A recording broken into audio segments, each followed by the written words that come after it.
I, in fact, was on the aeroplane with Ambassador Mathara just after the prosecution had finally withdrawn the case against him. And I was in Nairobi and I received a message on my phone, and it was then for the first time, once the Mathara case was concluded, that I was invited to become lead counsel for His Excellency William Ruto.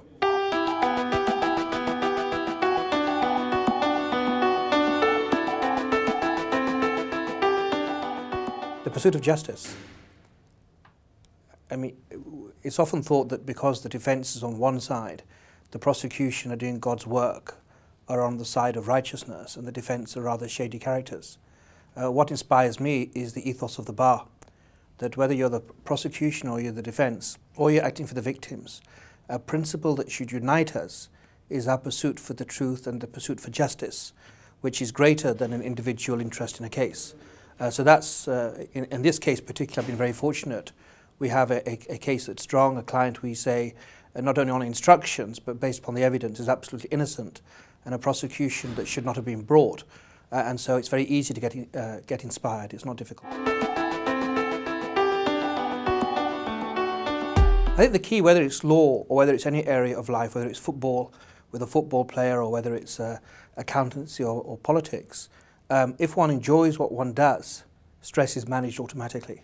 The stress is always there. One has been entrusted with an individual's life, and it's not only the life of an individual, it's the life of a whole family, and in this case a country as well is implicated, the interests of a country. And I think if one enjoys what one does, if one does it with sincerity, the pressures of the work don't become insurmountable. They become par for the course, and they can be tolerated and in fact enjoyed.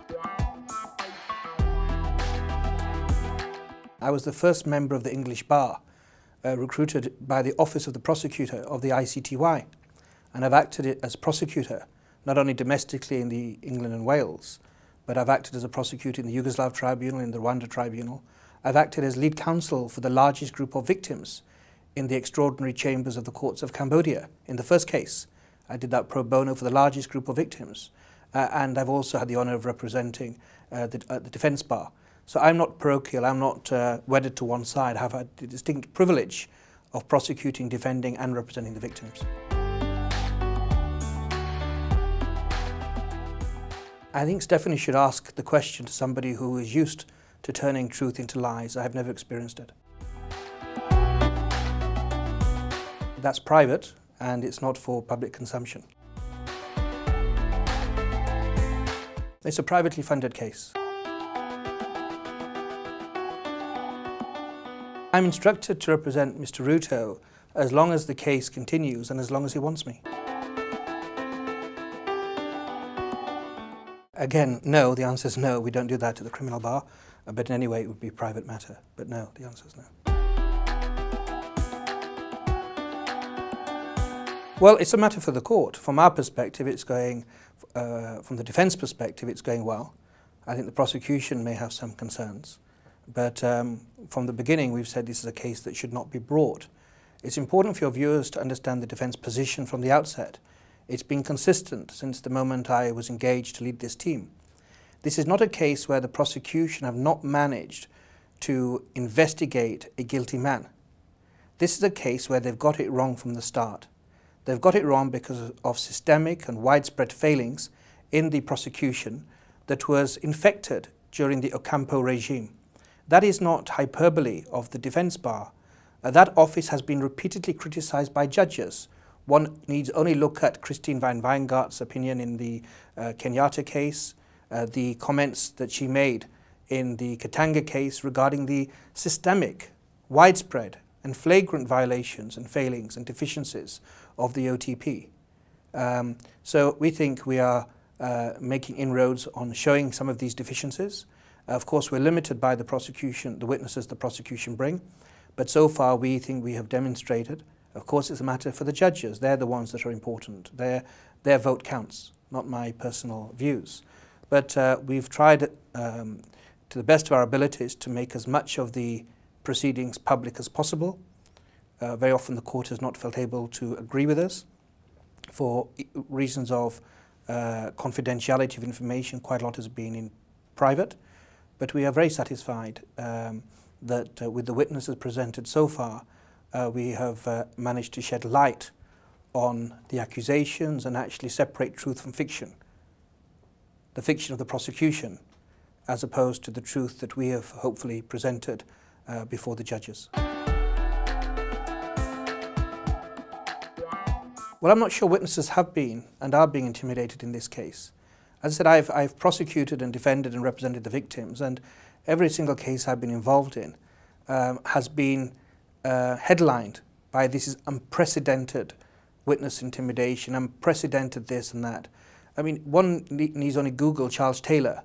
I was his lead counsel for a while. I left the case voluntarily, I left the case. But I remember then when he was transferred, as opposed to all other accused before the Special Court for Sierra Leone from Freetown to The Hague, they said it's unparalleled intimidation and threats to regional peace and security. One needs to only look at the Haradinaj appeals judgment in the United Nations International Criminal Tribunal for the former Yugoslavia. There the prosecution repeatedly said this was unparalleled, unprecedented witness intimidation.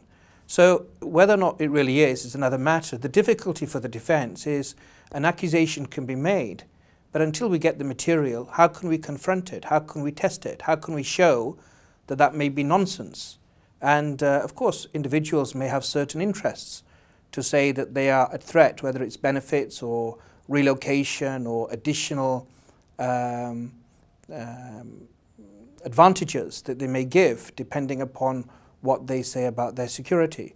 But all that is said may not be true. That's a matter that will be determined in due course if the defence ever gets such disclosure to confront it.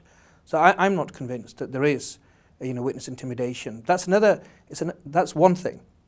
It is true to say that in many cases, society is polarised. And Kenya is not unique. If you just cast one's mind back to the Clinton saga, the impeachment proceedings with Kenneth Starr, America was divided. People reported it. It's in CNN, it's in the Washington Post. People used to have fights, even in bars. Were you on the Democratic side saying it was a Starr witch hunt? Or were you on the Starr side, the Republican side, saying Clinton was the devil incarnate and was lying his socks off to Congress? And people became fragmented. So the societies tend to polarize in different camps, like football teams. But to extrapolate that to witness intimidation, I think needs to be borne out by evidence. And so far I haven't seen evidence that would support that proposition, at least not intimidation from the defense. That's certain. I think it's not really about techniques. The technique for law, whether it's prosecution or defense, is know the facts. Secondly, it's to approach a case from the beginning with an open mind. Whether one is prosecuting or defending, the recipe for failure would be to start off as a prosecutor believing you have God's truth and the client is guilty. And the recipe for failure for defense counsel is to believe your client is absolutely innocent. You have a duty to objectively, dispassionately review the facts, review the evidence. And that way one gets to see the weaknesses in any case, the strengths in a case, and the areas simply where we don't have enough information. And where we don't have enough information, that will guide investigations. And I think in cross-examination, what one wants to do is to understand the witness before you.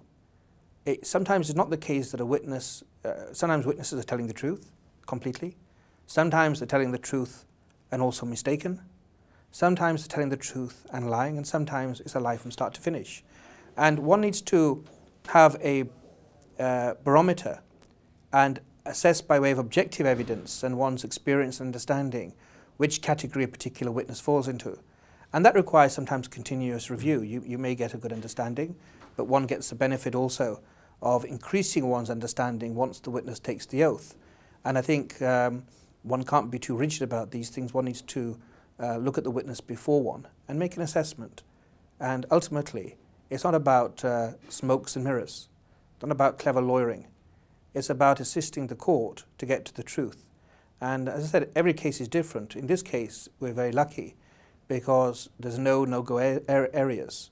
We have the ability to ask any question because actually there's no real minefields. It's not a case of we're representing somebody that actually has got blood on his hands or is responsible, and we have to keep away from those dangerous areas.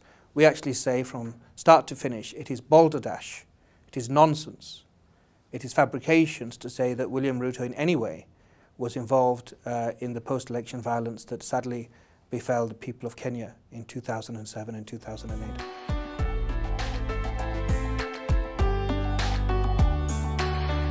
Well, I do, and for a lawyer that's not legally relevant.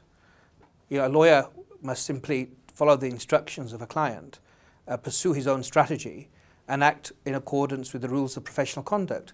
But as it so matters, I'm convinced that this case is a fabrication, is nonsense, there's no foundations, and I'm convinced that we will show that this case should not have been brought, not for any technical reason, but because somebody who is innocent is before the court. And that's why I've said in my opening, every day this trial continues, I consider a miscarriage of justice, because the processes that have been created to prevent an innocent man coming to trial have failed.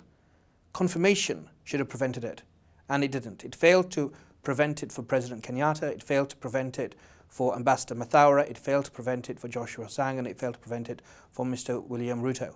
Now, we, with persistent effort and diligent investigations, managed to establish to the prosecution that the case against Ambassador Mathaura was nonsense, and that was withdrawn. But it shouldn't have even got that far. If the prosecution had disclosed that which they should have disclosed, if they had listened with an open mind to our concerns about the credibility of witnesses, the case would have been dropped. They didn't. The case against Mathaura, Ambassador Mathaura, was withdrawn, and they've conceded, with their lying witnesses, that themselves have conceded the case against His Excellency President Kenyatta. There is also not sufficient evidence to give rise to a realistic prospect of conviction. So that case, objective observers may consider, is on its last legs. And the same applies for the case against Mr. William Ruto. It's a case that simply should not have been brought. Well, it's for the court to decide, but when the prosecuting senior trial attorney states that they do not have sufficient evidence to prove the case, I think that means it's a case that really should be binned as soon as possible. Well, that's for the court to decide, but certainly I've been involved in that case. I know the facts very well, and my objective analysis is there's absolutely insufficient evidence, and that case again should not have been brought, and even if it was brought, if the confirmation proceeding had worked as it should, if the prosecution had disclosed evidence as they should, and critically, if the prosecution had investigated their own witnesses, this case would not have got this far. That is uncontrovertible. And that is shown by the fact, I remember being in court with President Kenyatta just behind me, and the defense had repeatedly investigated and shown evidence that these witnesses were not telling the truth. And I remember a prosecuting lawyer with conduct of the case stood up and repeatedly said, "We have every confidence in our witnesses." The same office, the same lawyer, now says that those witnesses that they held out as being truthful, witnesses of truth, were nothing other than liars. I think that speaks volumes. The only silver lining is the prosecution now have accepted that there's not sufficient evidence to continue. And I think anybody who believes in the viability of this court should actually hope that if that's the case, the processes that exist to ensure a fair trial and the rights of an accused that are fundamental to this court having any credibility for the future should operate so as to dismiss the case as soon as possible. And I think that's what is going to be decided in the period ahead. Well, witnesses who've lied to the court should be in peril. You know, all of us have fallibilities of human memory. For witness, and I've said it repeatedly in Kenya and I've said it in court, witnesses for the prosecution, for the defense, for the victims should feel absolutely free and confident to come and speak the truth. Whether that truth is for William Ruto, whether it's against William Ruto, whether it's for the prosecution, against the prosecution, doesn't matter. If witnesses saw something, believed something with sincerity, for me, they're heroes, because no system of law can operate without testimony of witnesses. That's the prism through which judges can accept and decide what is true, what is false, and what is unknown. But if witnesses feel, whether for the defense or for the prosecution, these are foreign judges, foreign, in Kenya they're called mzungus, foreign lawyers that were born yesterday, who don't know the complexity of Kenyan society, who come there with bigotry and assumptions and prejudices and a lack of understanding, and they can pull easily the wool over their eyes of all of us. Those witnesses should realize that the administration of law is mature enough to realize that such deceit cannot be tolerated, because it is a cancer that will eat up and consume and destroy confidence in the administration of justice. The witnesses who come to lie, Article 70 of the Rome Statute exists to prosecute them. And I've said in court, and I've said out of court, that witnesses who come and speak the truth should be applauded. But those who think they can come to lie should be investigated. And I will, and I have sought investigations for those that I think there is more than sufficient evidence, never mind reasonable suspicion, that they've come here with the intent of perverting the administration of justice. And as I said, not as a defense lawyer, as somebody who believes in the law, somebody who's prosecuted and defended and acted for the victims. That offends me. And that is something the court needs to take very seriously. When there's clear evidence somebody is coming to pervert the course of justice, the prosecution cannot turn the other way simply because those, we say, liars, or those individuals perverting the course of justice happen to be prosecution witnesses, any more than the fact that the prosecution can look the other way if any defense witness comes before the court and deliberately seeks to give false evidence. Those individuals also should be prosecuted. But first of all, it was in the Mathara case, and then for His Excellency William Ruto. We were the ones that first started the idea of having in situ hearings. We asked for the hearing in Kenya, and then we said, if it's not Kenya, let's do it in Arusha. So I'm absolutely not against hearings in Kenya. That was my request at the outset. Now, that went to the plenary. We were 2 judges short, and that didn't take place. So that's not a problem for me. My own personal opinion is consistent with the Rome Statute. Wherever possible, a country, of course, should take primary responsibility to investigate and prosecute its cases. Only when a state is unwilling or unable can jurisdiction rest with the ICC. But even then, I think the ICC should develop a principle. This is my personal view. The ICC as an institution should develop a principle that it should inquire at least about the feasibility of stepping in and holding proceedings in the country where the crimes have been committed. Now, if that is not possible for security reasons or for witness reasons or other reasons, the ICC then should look to the region. Try to hold it in the region. So that's why we put forward Arusha, or elsewhere. I wasn't wedded to Arusha. And only if you're saying the region also a fair trial is not possible, should you come to The Hague. And that's important for many reasons, because I'm not somebody who subscribes to the ICC is a racist institution. I don't believe in that. I think that's political rhetoric. It's rubbish. We have African judges here. We've had accountability sought in Yugoslavia, which is Europe. We've had it in Rwanda. We've had it in Cambodia, Lebanon, and it goes on and on. But that should be the starting point. In the present case, no problems if the case had been heard in Kenya. Now, of course, we're quite a way through it. There's a procedure that's up and running here. It may be rather disruptive now to go back to Kenya, but that's for the judges to decide after hearing submissions. When it comes to coercive elements, we've made submissions. The statute needs to be applied, and we've made submissions that the Rome Statute is very clear. The attendance of witnesses must be voluntary. That's an express term in the Rome Statute. And the Rome Statute, your viewers would know, of course, was created by international treaty. It has no powers other than those which the treaty gives it.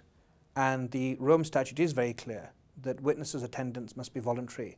And we say that, for whatever reason, the drafters of the Rome Statute did not give the ICC power to coercively require witnesses to attend, and that applies whether or not it's the prosecution seeking to call witnesses coercively, i.e. under pain of arrest and in handcuffs if need be, or the defence making that application. It is clear in the Rome Statute, attendance must be voluntary. Well, he's not my client, and I'm not going to speak about somebody else's client. A decision has been made of the ICC that the individual should be issued with an arrest warrant. As I understand matters, without knowing the details of the case, I'm not privy, nor has disclosure been given about the bulk of the case. My understanding is that the judge of the courts of Kenya has ordered the extradition, the transfer of the individual to Kenya. And if that's the case, in accordance with the normal laws, procedures both in Kenya should be complied with, and then procedures here should be complied with. And the principle of anybody is everybody is presumed innocent unless proven guilty, and everybody should allow the administration of justice to work its course. It's always eager for all of us to jump on one side or the other. I think everyone, and this is my constant message, whether it's here to Europeans or whether it's when I'm in Kenya, whether it's in private dinner parties or in coffee shops, I say people, everyone, should give the ICC space to do its work. And if everybody lays off and takes a step back, I have confidence in this beautiful thing called the law, which despite highly polarized environments has a uniqueness to it that more often than not, the system of law that's grown up over centuries manages to sieve out the truth, get out, find out where is the truth. And once the locus of truth is found, judges can dispose justice that largely can be correct. And where errors are made, of course, there are appeal procedures and the rest. But ultimately, we've seen over history, justice tends to work. Hopefully, it's quick. In cases like this, where it's come too far, we hope at trial. But I'm a believer in the system called law.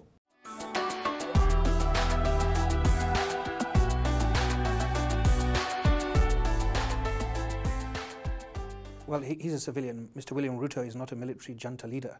He's a civilian. He's a man, a father, a husband like many of us. He's an elected official, the Deputy President of the Republic of Kenya, and he was a civilian, and he's a civilian. So he's sharing a courtroom with a citizen, and Mr. Ruto loves the citizens of his country.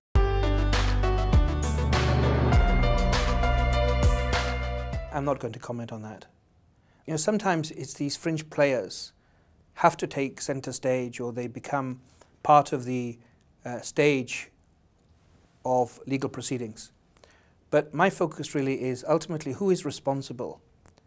However you look at it, of course there's been various individuals have connived and they've done things they shouldn't, they fabricated, we say, evidence that has led to the case coming this far. And that we hope to expose in the course of a fair trial. But ultimately, the job I do as a defence counsel, which is to test the prosecution's evidence by way of investigations, is a job the prosecution should have done themselves. And the reason we're this far is the prosecution failed to do it. And I said it in my opening, it's not something new. The prosecution had a habit, it may be a policy, to take a witness's account, see if it ticked boxes of the elements of the charges. They have something called an in-depth analysis chart. They ticked it off. And at the end, if all the boxes were ticked, they put forward a case. But that's not how you should do it. If I say I was in the cafeteria of the ICC 3 weeks ago, you can't take my word for it. You would go and check the records, you'd check the camera, you would check other people in the court. Was there a court proceeding? You check my passport. You would do various inquiries to check if I'm speaking the truth or not. And why would you do that? Either it'll give you more confidence in the credibility of that witness, or it'll make you realize that witness is not telling the truth. And those basic minimum safeguards, unfortunately, I'm compelled to conclude, after investigating this case deeply, after investigating this case, I say, in a manner that the prosecution have manifestly failed to do, I'm driven to the conclusion the prosecution have failed in their duties. They have failed in their duties as an institution to get to the truth. They have failed the victims of Kenya. They have failed the people of Kenya, and they have failed the state parties that are paying for this court. They could have done better, and we as an international community deserve better from that OTP.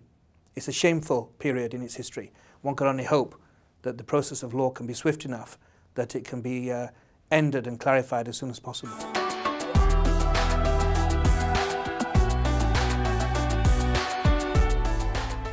You know, I'm not bitter. I've said many times in court, in public, personally I've got great affection and respect for Fatou Bensouda and for James Stewart. I don't have James Stewart, I've worked with him. Fatou Bensouda, I know her. She's a very decent person, actually. But what I am not going to gild, I'm not going to gild the lily. As lawyers, we have ethical obligations. And there's massive power in the OTP. They can break lives. One cannot hide an injustice by claiming the mantle of justice. One cannot say, because we're representing victims, we can cause injustice and mayhem anyway.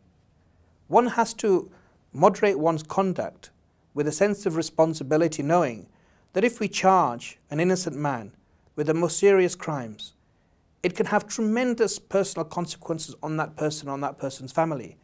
It's not enough at the end of the day that cases are dropped and that people may be found guilty, when for no fault of their own, their life has been manifestly disrupted.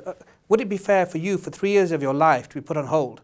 Your dreams, your hopes, your aspirations to be frustrated, for you to go to bed at night with the fear of imprisonment for a long, long, long time, with the most disgusting and heinous crimes, when you're absolutely innocent? The answer is no. And the only thing that will prevent it is a prosecutor acting not to win a case, but a prosecutor fighting for justice. And they're not the same thing. They're not the same thing. Winning a case and fighting for justice is not the same thing.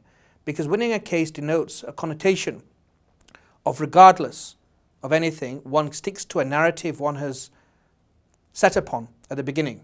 There's a story that you're going to keep insisting upon. You're going to stubbornly pursue a policy and a story, irrespective of what the evidence shows. Pursuing the truth and getting justice is something quite different, because it requires humility. And as a defence counsel, we have to have humility. We don't say we've got it always right.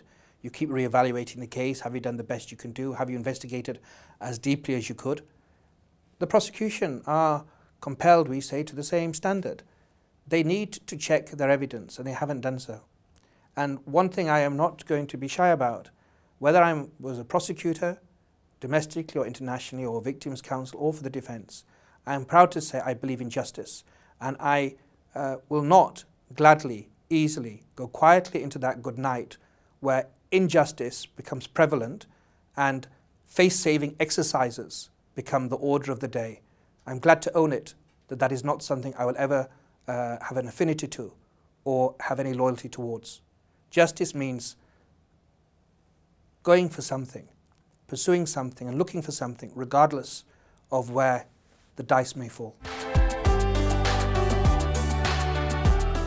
It's tragic. It's tragic, it's heartbreaking, and it's not just the post-election violence. I've prosecuted in Rwanda, I've spoken to survivors of genocide or of rape. I've prosecuted in the Yugoslavia tribunals. I've spoken to individuals in concentration camps. The survivors of the Khmer Rouge, the old people that were kept in S21 in Phnom Penh. It's heartbreaking. And it's not exclusive, it's not contradictory that one can represent the defense and be a fierce advocate for the victims. Because I do not see myself opposed to the victims of Kenya. I view myself much more, unfortunately, than the prosecution as on the side of the victims. Because the people of Kenya are great. How fickle and condescending people would be if they simply thought the people of Kenya want the head of President Kenyatta or the head of William Ruto on a platter. The people that would subscribe to such a view would be political zealots. What victims want in Kenya and everywhere is those responsible to be held to account, and those that are guilty to be punished. That's what they want. And that's what I want. And what I said in my opening is this case will not show who is responsible for the post-election violence. It will show who is not responsible for the post-election violence. And that is something very different. When I was for the victims in Cambodia, I didn't parrot the prosecution line. I didn't. Even though you're obligated to support the prosecution, on some issues like joint criminal enterprise, I had a different view. And if I was representing the victims personally here, I wouldn't balk, I wouldn't cavil at taking issue with the prosecution, because I would want my victims to get to the truth. And I think when one gets sometimes simply a reinforcement of the prosecution case, which is not derived by objective evidence on the ground, it's disappointing. So I view myself and I view my team as very much on the side of the victims and the people of Kenya, because we want the truth. Of course, condolences. You know, it's whether one, whenever a parent or a loved one dies, it's heart-wrenching. And it becomes even more heart-wrenching when the circumstances of death are violent, as opposed to a natural illness. Even with a natural illness, those of us that have lost loved ones know that a part of one's soul dies, and it becomes such a painful blow that sometimes that pain resides in one forever. So, of course, my heart goes out to her, and what can one do except, of course, prayers can be offered for those that have suffered so much in Kenya and anywhere else in the world. We're living in a society, unfortunately, that one's conscience and one's soul can groan when one surveys this landscape of humanity everywhere, from Syria to Sri Lanka, and from Kenya to Ukraine. There's so many different gradations. There's so many areas of suffering. But for the lady who wrote in, Mona Gilbert, of course, my condolences to her and her family. Of course, I was not in the Rift Valley, and it would be presumptuous to put oneself in the shoes completely of those that have suffered. But I've been experienced enough to have worked in so many different areas. I know, at least I have a flavour, at least have some sense, if not a complete sense, of the massive suffering that takes place. But I could put it in a different context. My mother is in the United Kingdom. If something terrible happened to my mother, God forbid, or any loved one, anywhere in the world, I hope I would have that integrity and that courage and that stamina to try to get to the truth. And it's very difficult. It's not just, stamina is an important thing for victims, because it's something they've lived with, and you want to get accountability. But I wouldn't be, I hope, somebody that would just go with the baying pack for blood, for getting A, B or C. I'd actually want to forensically investigate and actually know what happened, why did it happen, and who actually is responsible. Not who the media says, not who a prosecutor says, who really is behind the death of my loved one. And I think that's ultimately what a court of law should do. The prosecution, the defense and the victims come to that same essential question from different vantage points, but the question is the same in the end, and that's something that the court and the judges ultimately will have the responsibility to determine.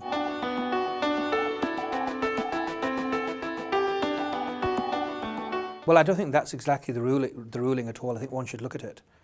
What's the ruling of the High Court? That's not the ruling at all. Can you tell us what the ruling is? I think you should speak to the lawyer that represented him in those civil proceedings.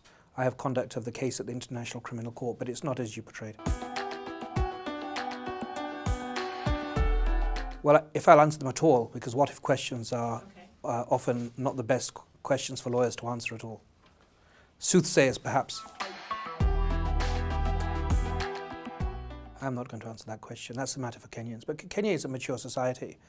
Kenya is a society that has grown and evolved considerably, in my view, in my humble view, since 2007, 2008. Of course, there's still difficulties. There's new challenges, as there are in any country. Now, the big challenge we see is the war against terror. And the people of Kenya, even some very sadly died in the last few days, blown up by improvised explosive devices. But we saw in the 2012 elections, they were mature elections, there were peaceful elections, there was a peaceful transition, there's a new constitution, there's a Supreme Court that represents the best of the judiciary, and I think all objective observers say it's a far it's a big improvement from the courts that went before. So I think the Kenyans deserve a lot of praise for their maturity, their political maturity, and from grassroots level up to the executive level in coming together.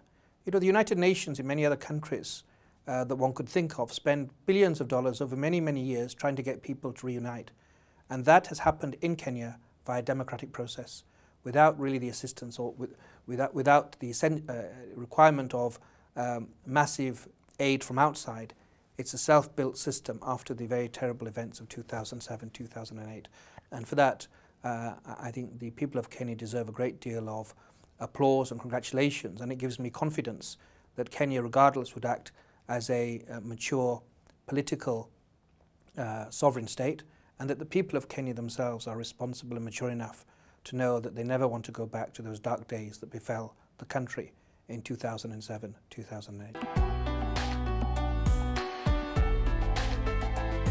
These questions, of course, can't be put to me. I'm not going to start anticipating for either or contemplating what happens if Mr. Ruto is convicted, and secondly, what possibly is in the mind of victims.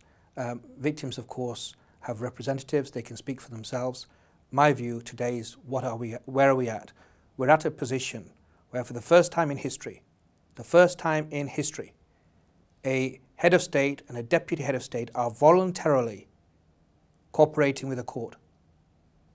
That is something that has not received enough applause, enough of a headline. This is a country, a sovereign country, an important country in East Africa, that its leadership, whilst taking on the mantle and oath of office of the highest office in the land, still submit themselves personally to the rule of law. And I think that's a very great day, a notable day in the advancement of international justice. And it's something that was not compelled upon them. It was not forced upon any of the accused in the Kenya case. It's something they voluntarily submitted to. And I think that is testament both to the 6 accused that were originally named in the Kenya case, the 3 remaining, and also to their respect for international law. And that can only be a good thing. I've won quite a few. I've won 3 in Kosovo, 2 in the Yugoslav tribunal, Abu Garda, the first case not confirmed here, Mathara case, so there's quite a few international cases. And they're the ones I've defended, of course, prosecuting. I've been on cases that have got convictions. When I represented the victims, of course, the individual was convicted that the victims were saying was responsible. So I've been quite fortunate in the cases I've been involved in, and the results, I think, are satisfactory, to say the least.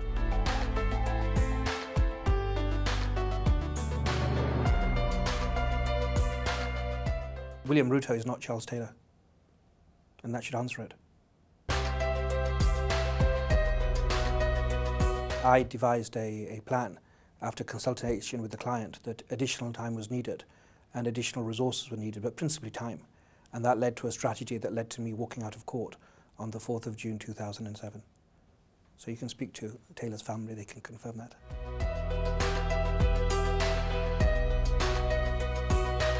You know, the ICC is not an amorphous institution. And the ICC, you must look at it in theory and in practice. Firstly, it's driven by statute and its goal, which is to be completely independent.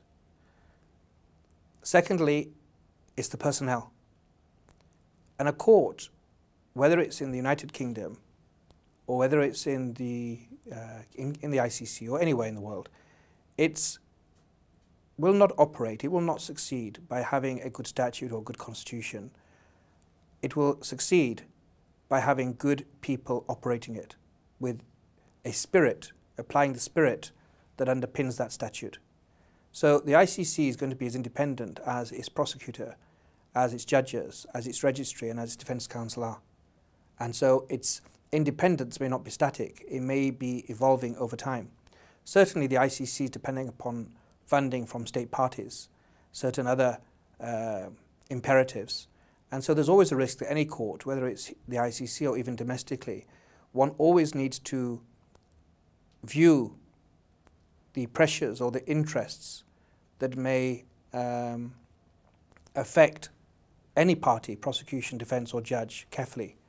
As Virgil said, the price of liberty is eternal vigilance, and therefore all of us should look closely and make sure in our conduct we're not simply parroting a particular line, but trying to be true to our roles as lawyers, whether prosecution, defence, victims or judge, our oaths.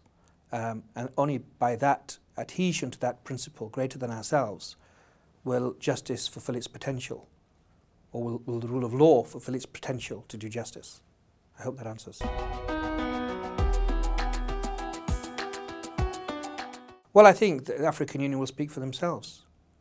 But of course, they have maybe certain concerns. And we need to be very cautious of just throwing the baby out with the bathwater. The AU is representative of a significant proportion of the world's states.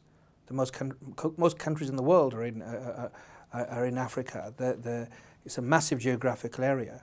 And I think if the AU have got concerns about the operation of the court should listen to them. It doesn't mean that all those concerns are accurate. It doesn't mean that some of those are not magnified, some are not reduced. But this court is built by consent. And so if people wish to just reject the AU position, one is to question why they're rejecting it. Are they rejecting it because it comes from a union whose first name is African? And would that same skepticism come if the first name of that union was European? I think I have not seen, in my experience, more cooperation from a country than is that afforded by the Republic of Kenya. The exception may be cooperation that was later on afforded by some of the Yugoslav states, Croatia and others, only when they wanted to become part of the European Union. And after a few leaders had gone by, then of course there was very good cooperation from certain Balkan countries. But given the proximity of these cases to the alleged crimes, I think it's been excellent. Now the prosecution uses every opportunity they get to paint a different picture, to sing a different song, and the mood music is very different. But let's face facts. All 6 accused, all 6 suspects voluntarily attended. The state did not prevent them from travelling. Compare that to Sudan, and where in Sudan it's a criminal offence to cooperate with the court. The prosecution evidence did not come from thin air, it came from Waki. Waki came from where? It was created by the Kenyan parliamentary system. He was a Kenyan judge. Not from foreigners, it was Kenyan grown. Kenyan human rights, Kenyans. And then what happened? After that, some National Security Advisory Committee minutes have been given by the Kenyan government to the prosecution. The prosecution themselves have relied upon National Security Intelligence Committee reports from Kenya. They didn't do a Watergate, they didn't break in to the National Security Headquarters of Kenya, they were given them by Kenya. You've got the Attorney General of a country of 40 million people coming not once, not twice, to the ICC and arguing before the court and bowing before foreign international judges. Which other Attorney General has come before this court? From the United States? I don't think so. From Russia? No. From the United Kingdom? No. Has the Attorney General from France come over? No. Has the Attorney General even from the Netherlands been in this court and made submissions? The answer is a resounding no. Filings have been put in by the Kenyan government. Responses by the Kenyan government. So for the court to paint this, or for the prosecution to paint this as unparalleled non-cooperation, is simply not true. And in my view, in my analysis, your listeners should be very careful to inquire for themselves independently. Are the prosecution trying to blame or prepare the ground for the failings of this Kenya case? Already there's a 50% failure rate, 3 out of 6, 50% failure. Are they've said Kenyatta case, no evidence, not sufficient evidence to support a conviction. Are they preparing the ground to save their face by excusing their absolutely inadequate investigations by saying it's not us. It's all because the Kenyans have obstructed us. It's all because the Kenyans haven't given us assistance. And I think the people of Kenya are mature enough to form their own view as we are. So I think, of course, as a prosecutor, I can accept one always wants more. But even the Rome Statute gives a large margin of appreciation to national security. But in that context, which country has done that which Kenya has done? I don't have an example before me. I was co-lead counsel at the beginning in the Bemba case, I've done the Sudan case, all of the rebel cases I've done. I haven't seen one that has this amount of cooperation. The prosecution may want more, they may wish to somehow get more evidence, but the reason they will not prove this case, we say, is not because of lack of cooperation, it's because simply they've got the wrong man. And that is a reality they're yet to fully comprehend. And that is something we hope the judges will get at the end.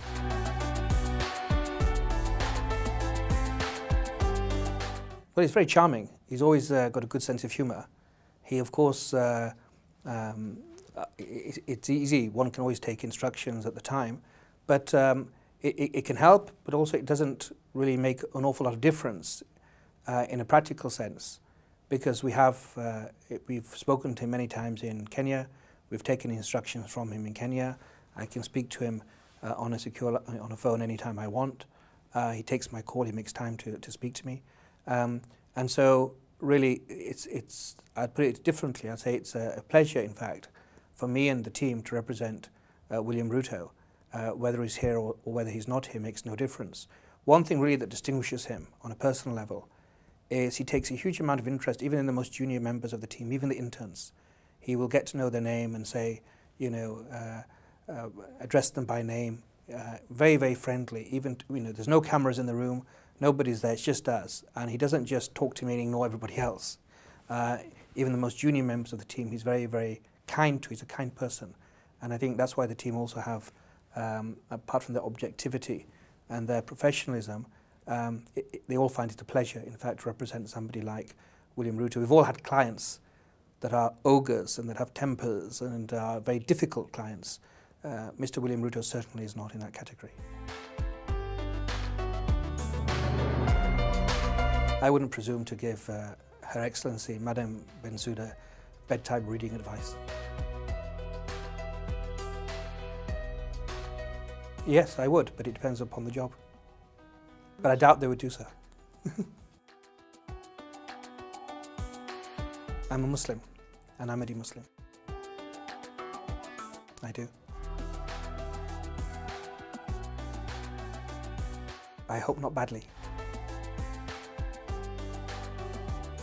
It's thanks to my late father, who also had the same, who was also follically challenged.